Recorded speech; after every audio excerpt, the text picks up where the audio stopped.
जय श्री राम, हर हर महादेव सभी को। आज की जो वीडियो है वो बीए थर्ड सेमेस्टर स्टूडेंट्स के लिए जिन्होंने इंग्लिश लिया है अपना। ठीक है, तो आज हम लोग पढ़ेंगे सिंटैक्स। तो आज हम लोग टर्म्स को ही डिस्कस कर रहे थे, काफ़ी टाइम से 2-3 टर्म्स डिस्कस कर चुके हैं ऑलरेडी। और तो आज हम लोग डिस्कस करेंगे आखिर सिंटैक्स होता क्या। बहुत ही सिंपल टर्म्स में छोटा सा एक्सप्लेन करके आपको समझाऊंगी, कॉन्सेप्ट बेसिकली क्लियर करूँगी आपका। So right way in which words and sentences are placed together. एक लाइन डेफिनेशन है ये कि एक सही तरीका, सिंटैक्स बेसिकली एक राइट वे है, refers to a way in which words और सेंटेंसेस को हम लोग सही तरीके से प्लेस करते हैं। यानी सिंपली आप अगर बोलो तो जो सिंटैक्स वही होता है जो कि फॉलो करता है the pattern of subject verb and object. यही होता है ना पैटर्न। तो जो भी सेंटेंस इस चीज़ को फॉलो करेगा that means it is following syntax. ठीक है, सिंटैक्स बेसिकली वही होता है जो कि आपके सब्जेक्ट वर्ब ऑब्जेक्ट वाले जो पैटर्न है जिसमें सेंटेंस फ्रेम होती है उसको फॉलो कर ले तो वो सिंटैक्स हो इन लिटरेचर। ठीक है, सो यही है कि कुछ वर्ड्स एंड सेंटेंसेस को आप ढंग से प्लेस कर रहे हो। The way in which words and sentences are placed together, that is called syntax. In English language, the syntax follow the pattern of subject, verb, object, agreement. जो भी इसे पैटर्न को फॉलो करेगा वो सिंटैक्स में आता है। लेकिन कभी कभार क्या होता है ना कि ऑथर इस चीज़ से खेलते हैं, यानी कि वो इस पैटर्न को थोड़ा सा उलट पुलट करके अपनी सेंटेंसेस के स्ट्रक्चर को फ्रेम करते हैं ताकि उसमें एक लिरिकल पैटर्न आ सके, उसमें एक लिरिक फाइंड हो सके, रिदम पाया जा सके, रिटोरिक यानी कि भाषण की कला, और क्वेश्चनिंग इफेक्ट। जैसे कभी कभार आप किसी लाइन को पढ़ते हो तो उल्टा लाइन दिखता है, आपको पता रहता है, लेकिन फिर भी उस लाइन को जो अरेंजमेंट होती है वो आपको लगता है कि वो आपसे क्वेश्चन पूछ रहा है। समझ में आया? जैसे कभी कभार आप अगर आप बुक रीडर हो तो स्पेशली जब आप टेक्स्ट वगैरह के थ्रू जाते हो, ऐसा नहीं कि समरी पढ़ लिया भाई छोड़ो क्या दिक्कत है, क्या बात है, हाँ ऐसा नहीं सीन है। बेसिकली जब आप टेक्स्ट देखते हो ना तो कोई एक ऐसा लाइन होता है जो सिंपली इस चीज़ को फॉलो कर रहा होता है, तो वो तो सिंटैक्स फॉलो कर रहा होता है सब्जेक्ट वर्ब ऑब्जेक्ट की। लेकिन कुछ कुछ सेंटेंसेस ऐसे होते हैं जो पढ़ने में समझ में आता है कि भाई ये उल्टा लिखा है, ये इसलिए ये ऑथर इसीलिए यूज़ करते हैं ताकि उसमें लिरिक पाया जा सके। ठीक है, और रिदम पाया जा सके, और स्पेशली उसमें क्वेश्चनिंग इफेक्ट आए। जब आप इस चीज़ को उल्टा करते हो ना और सेंटेंसेस के स्ट्रक्चर वगैरह को देखते हो कभी कभार, तो आपको लगता है कि वो जो पैटर्न है, जो क्वेश्चन लिखा हुआ है, जो सेंटेंस लिखा हुआ है वो आपसे क्वेश्चन पूछ रहा है। एक क्वेश्चनिंग इफेक्ट उस लाइन को पढ़ने के बाद आपको लगता है मानो वो ऑथर आपसे क्वेश्चन कर रहे हो। तो दैट इज़ वाई ये जो सब्जेक्ट वर्ब ऑब्जेक्ट वाला जो कॉम्बिनेशन है वो ऑथर कहीं कहीं यूज़ नहीं करते इसी चीज़ के लिए। ठीक है, it is not related to the act of choosing specific words. इसका सिंटैक्स का ये मतलब बिल्कुल नहीं है कि कोई ऐसा स्पेसिफिक वर्ड चूज़ करो।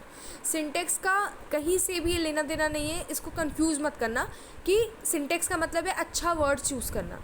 नहीं, सिंटैक्स का सिंपली मतलब है कि कोई भी वर्ड चूज़ करिए, कोई भी मीनिंग निकले उससे, लेकिन सब्जेक्ट वर्ब ऑब्जेक्ट के पैटर्न को फॉलो कर रहा है, दैट मीन्स वो सिंटैक्स को फॉलो कर रहा है। ठीक है, अब इसका इंपॉर्टेंस क्या होता है students?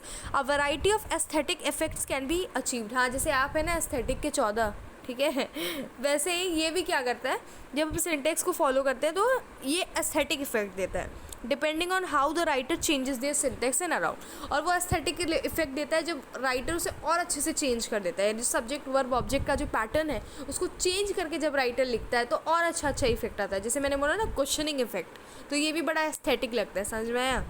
Syntax is also used to control the pace of writing. It can make reader more quickly. Syntax को बेसिकली इसलिए फॉलो किया जाता है ताकि रीडर्स को बहुत जल्दी से पढ़ पाए और स्लोली थ्रू द स्टैंजास और पैराग्राफ। दोनों तरीके हो सकते हैं।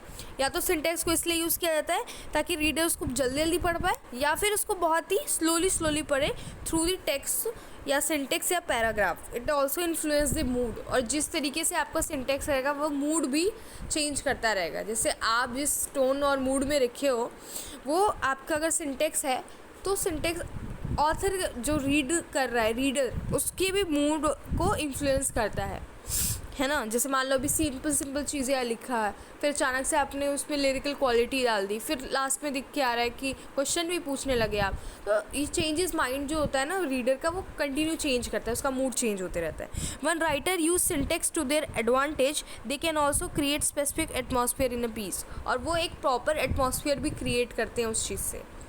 जैसे आपका एक लिटरेरी वर्क है जिसमें आप सिंटेक्स का बहुत सिंपली यूज़ कर दियो, तो वो एक अलग इफेक्ट लेकर आएगा। लेकिन अगर आप उसमें उलट फेर करके अच्छा सा सेंटेंस बना दिए जो क्वेश्चनिंग एबिलिटी लेकर आ रहा है, आपके उस सेंटेंस में आपको दिख रहा है कि जो आपका लिरिकल या फिर रिदमिक पैटर्न फॉलो हो रहा है, तो that creates something different advantage to our author and also to our reader too. So syntax basically the arrangement of words. Diction से इसको बिल्कुल वो मत कर देना कि डिक्शन और syntax both are same. Because syntax क्या होता है, वर्ड्स के अरेंजमेंट है, ये जो आपने पैटर्न जो है उसको। लेकिन डिक्शन का मतलब होता है refers to meaning of word use. यानी डिक्शन को मैं नेक्स्ट वीडियो में कवर करूँगी ज़रूर से, बट मैं अभी लास्ट में यही बताती हूँ। डिक्शन जब डीप में डिस्कस करेंगे तो बता दूँगी, अभी बताने का मतलब नहीं। अब सिंटेक्स समझ रहे हो तो सिंटेक्स समझो। डिक्शन का एक स्पेसिफिक वीडियो बनेगा ऑफकोर्स इसी के बाद, जिसमें मैं आपको बताऊंगी कि how diction is different from syntax and what is diction actually is. ठीक है, so that's all for today. Thank you so much for watching this video. I hope आपको समझ में आया होगा। नहीं आया है तो आप स्पेसिफिकली कमेंट सेक्शन में आके पूछ सकते हैं मुझसे। अगर मुझे लगेगा कि वीडियो बनाने लायक है तो मैं दोबारा बना दूँगी, इसमें कोई टेंशन लेने वाली बात नहीं है। ठीक है, तो राधे राधे, जय श्री राम।